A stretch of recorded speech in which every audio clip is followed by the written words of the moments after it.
पानी ऐसी चीज़ है कि उसको हम जो भी कहेंगे वो हमेशा हमेशा के लिए याद रखेगा।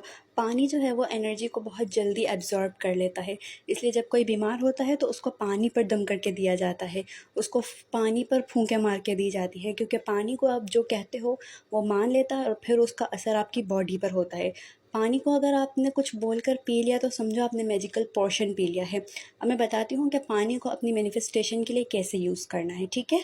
अगर आपको कोई स्किन प्रॉब्लम्स हैं, आपकी हाइट का मसला है, आपके बालों का मसला है, आपकी एक्ने का मसला है, या कोई भी इससे रिलेटेड आपकी प्रॉब्लम्स हैं, तो आप पानी पीने से पहले जो है वो बोल दो पानी के ऊपर कि जो है वो मेरी स्किन बहुत ज़्यादा क्लियर है, ये पानी पीने से मेरी स्किन बहुत क्लियर हो जाएगी, मेरी स्किन बिल्कुल साफ़ है, मुझे बिल्कुल एक्ने नहीं है, या मेरे बाल बहुत ज़्यादा लंबे हैं, मेरी स्किन फेयर है, ये पानी पीने से जो है वो मुझे मेरी डिज़ायर्ड हाइट मिल जाएगी, या मेरा डिज़ायर्ड पर्सन जो है वो ये पानी पीने की वजह से मेरी तरफ अट्रैक्ट हो जाएगा। तो आप पानी को जो भी बोलोगे वो पानी सुन लेगा, याद करेगा और आपकी बॉडी पर उस पानी का इफ़ेक्ट होगा, ठीक है।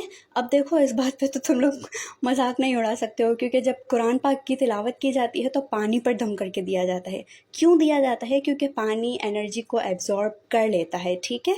मैं कुरान पाक से इनकार नहीं कर रही हूँ, तुम लोग कुरान पाक पढ़ के भी दम करो, लेकिन दुआ भी की जाती है ना। तो कोई भी अगर परेशानी हो तो पानी के सामने बोलो, पानी सुनता है, ठीक है। पानी के सामने बोलो और उस पानी को पियो कि मैं इतना लकी हूँ, ये पानी पीने से मेरी सारी परेशानियाँ ख़त्म हो जाती हैं, मेरी एक्ने ख़त्म हो जाती है, मेरे बाल लंबे हो जाते हैं।